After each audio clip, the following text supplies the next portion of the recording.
What a place is Vilcabamba! A fascinating place, often referred to as the lost city or last refuge of the Incas. When Hiram Bingham discovered Machu Picchu in 1911, many believed this magnificent and mysterious site to be Vilcabamba, where the last remnant of the Incan Empire found refuge from the Spaniards. This belief, still common, surely is propagated by Peruvian travel posters which proclaim that at this mountain-top citadel, the very last Inca raised his eyes to the sun and disappeared forever. However, one must conclude that the Incan last refuge of Vilcabamba lies elsewhere, as Jean Savoy's Antisuyo, The Search for the Lost Cities of the Amazon and others researches have shown. Actually, Vilcabamba refers not only to the legendary city, and to the town of Vilcabamba the New, founded by Spaniards in the late 16th century, but to an entire region of Peru northwest of Cuzco and beyond Machu Picchu. Geographical features make Vilcabamba a sort of inland island, cut off from the rest of the country, bordered by the Urubamba River on the east, the high peaks of the Cordillera Vilcabamba on the southeast, the Apurimac River to the south and west, and to the north by the Cosarini and Alto Urubamba rivers, where dense forest falls away to the Amazon basin. Like before, it is an extremely rugged county of forested hills, deep gorges, snowy peaks and swamps. Flat land is rare, narrow trails twist and turn along the hillsides overlooking the rivers. Well above 2,000 meters in altitude, the air seems thin to outsiders, the nights uncomfortably cold. As the history of this region gradually came to light, so did the ruins of the city of Vilcabamba. New information available this century added light to the history of the conquest. Having captured and executed the Inca Atahualpa, the Spanish conquistadores under Francisco Pizarro entered the sacred city of Cuzco in late 1533 and installed the native prince Manco as Inca. It took 2 years for Manco to rebel against the Spaniards. There was a great rebellion of 1536 when his forces laid siege to Cuzco and even threatened Pizarro's distant new city of Lima.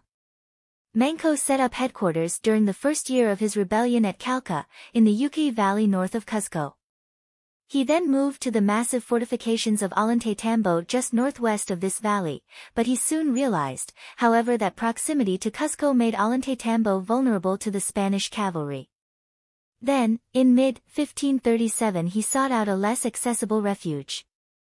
After an unsuccessful attempt to reach a fortress known as Uracoto, thought to lie far to the southeast in the forests east of Lake Titicaca, he led his forces in retreat over the Incan road which ran from Ollantaytambo to the northwest, through the Pantacala Pass, and emerged at the Urubamba near the present-day town of Chale. Manco's force crossed the bridge of Chuquillusca, which formed the principal entrance into the Vilcabamba region, and followed the road westward along the Vitcos, now known as the Vilcabamba River, stopping at the fortified town of Vitcos. Vitcos occupied a ridge at 2,850 meters overlooking the valley of the Vitcos River and the town of Pusura, the very center of the inland island of historical Vilcabamba. Manco considered this place secure and inaccessible. But when native forces neglected to fully destroy the bridge of Chuquillusca, the conquistador Rodrigo Organez pursued the Inca all the way to Vitcos. While Manco led the life of a fugitive, his half-brother Palu was hailed as the new Inca by the Spaniards in Cuzco. Throughout Manco's present and future privations and struggle against Spanish power, Palu would steadfastly support the cause of his half-brother's enemy, even leading the Spaniards' native auxiliaries into battle against his Incan brethren. The rebellious Inca took on the intensity of a quest, the greedy Spaniards paused to plunder, and Manco disappeared into deep forests. Manco regrouped when the invaders left Vitcos and set out again to find a secure stronghold in Chachapoyas, over 150 kilometers to the northwest. Remote Chachapoyas possessed a well-fortified site known as Culap. But Manco soon changed his mind. Heading back towards Vilcabamba, he took the time to instigate rebellion, attack various Spaniards and revenge himself upon tribes which had collaborated with the Europeans.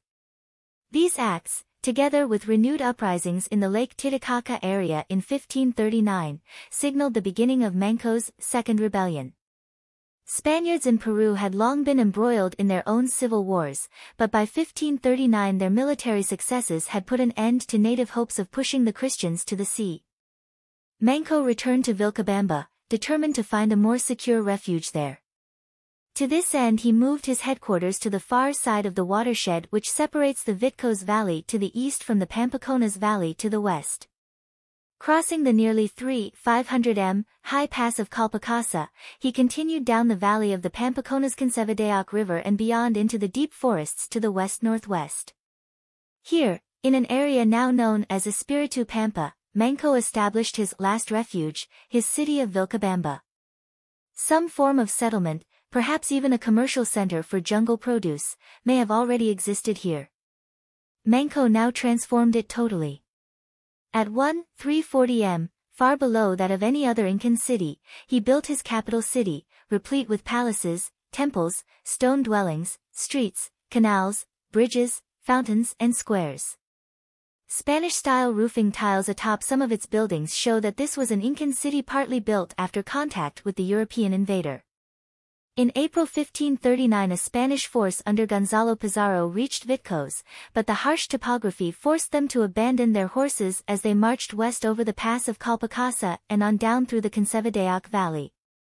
On a hillside traverse at a place called Chuquillusca, some 22 kilometers southeast of the city of Vilcabamba, they walked into a trap. Native warriors on the hills above rolled great boulders down upon them, inflicting heavy casualties.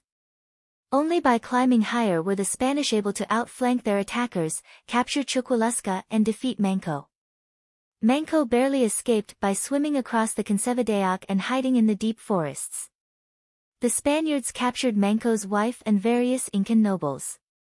They then pressed on to the city of Guided by my feelings, my memories, or my dreams, I stay leaning against one inside wall, sadly looking to the thick walls with rectangular niches, maybe rivalizing to others contained those mysterious man-sized niches that one also sees at Calcampita, the palace of Inca Manco Capac in Cuzco, and Machu Picchu.